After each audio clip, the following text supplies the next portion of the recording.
Hey everyone, Kevin Jarday. Hey, we're in a house over in I think North Knoxville, and I just want to show you guys when somebody does repair in your house in your crawl space, and they use new wood on old wood and stuff. If you don't take care of the moisture issue, this is what happens. This is brand new wood, and look how much mold is on here. You can literally see when I put the flashlight sideways how thick that mold is on that, and it's not just there. I mean, it's over here as well. Look how it goes all the way down that board here. To higher. There you go. If I turn sideways here, my thing, you see how thick it is. So if you don't take care of the moisture issues, what you see here, water's coming through here. Anytime you see slugs, in your house, there's tons of slugs. You got these camel crickets. This is what's called camel cricket. They're real ugly, real pretty and ugly. Those things, you see that means you have moisture in your house, in your crawl space, and you want to get that taken care of. You can see a block here is wet. You can actually see a line right here where the water lines come up here at some point, probably several different times, but it's averaging right up here. So this whole thing gets a good, that's about 1.5 feet of water. That might be a sign of an issue. So I don't see a single sump pump. Well, here, this is a sump pump. Let's go here, okay? Over here. They do have a sump pump, but look at this sump pump. Never buy these sump pumps. These are Home Depot, Lowe's sump pumps. Don't ever buy them. Let me get rid of the spider on it. Okay. You see this little thing here? It can't come on. And that's when it clicks on. So it's almost all the way up where you can click on. Never use these types of sump pumps. They're not worth the money you pay for them. You want the kind that has this straight up and down lever on it. That's the ones that you're actually good. This flexible hose, let's see, where's it go? It goes outside, but there's not a backflow preventer on it. So what that means is when water comes up here, every bit of the water, when that thing cuts off, this water goes back, all that water goes back down there, which that's about a 1/2 gallon to 3/4 of a gallon of water, which also can make that thing on and off, on and off, which will burn your motor down. So let's keep looking and see what else we find here. They put some plastic down to try to tempt some of that. They have these this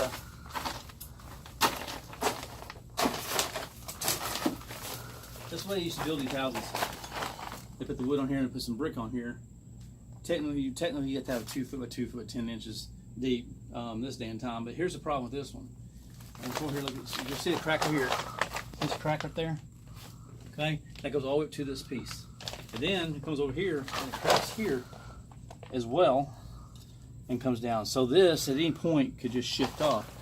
If that shifts off, that falls because there's less than half of that's going to be supported by anything behind it.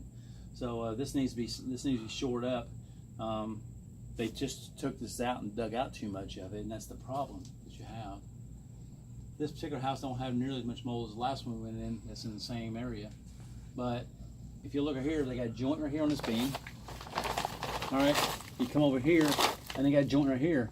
That joint is sank down over 1/2 inch past this support because there's nothing holding it. All right, this has to hit in the center of that beam or close to it in order for it to have proper support.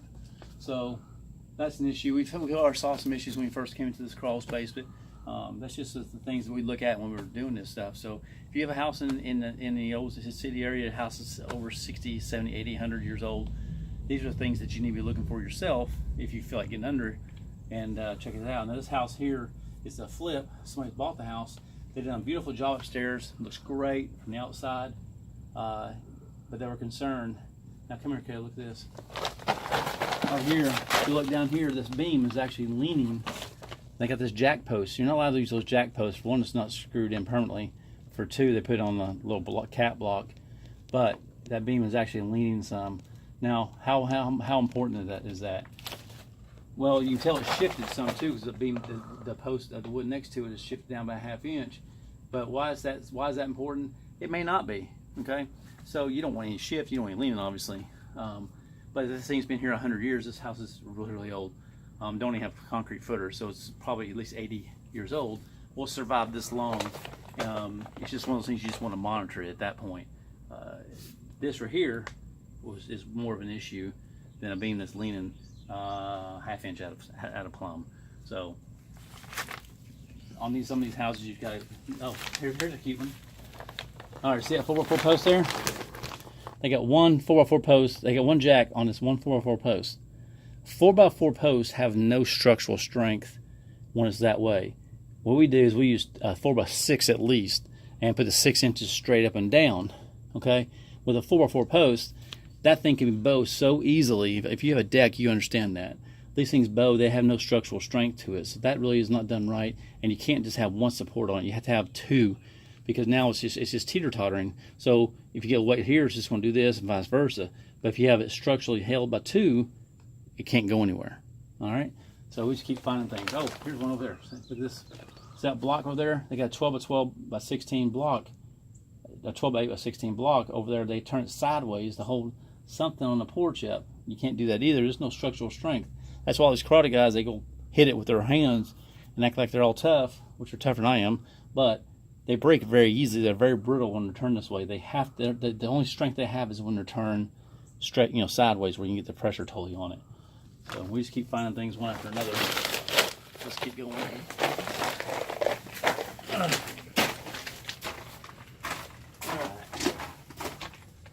Typically, we see this all the time. They just bury trash and stuff like that. And there's probably trash in here. Yeah, see, look, look at this. They just put plastic over wood, over rotted wood. That's already has termite damage. They just came in here. They made it look pretty, but they didn't take care of anything outside. Now, this looks like something that might be important. This could have been steps come down here or something, because it's about that wide. There's no extra support to support anything.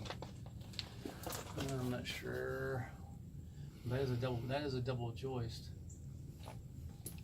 Not everything's is black and white in these old houses.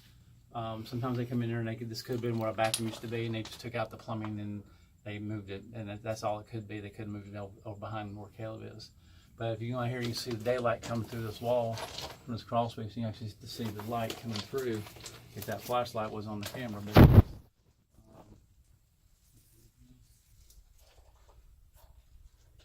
I don't really see anything else significant. But for a first-time buyer, that's quite a bit. It would scare most of them off. The way I report my stuff, I don't try to scare anybody. I say everything's fixable, because it is.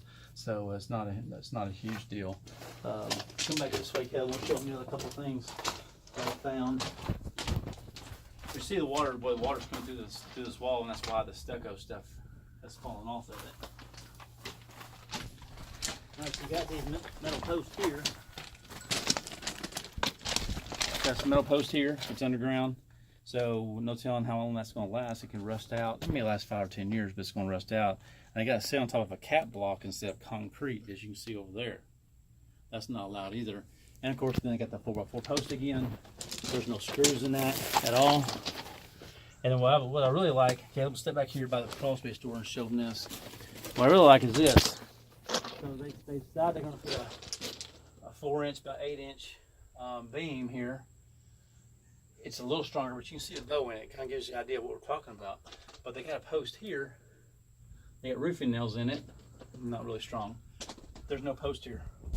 The heat and air guys or somebody, they tied this stuff to it, and it looks like they had a post here, but they've taken it out.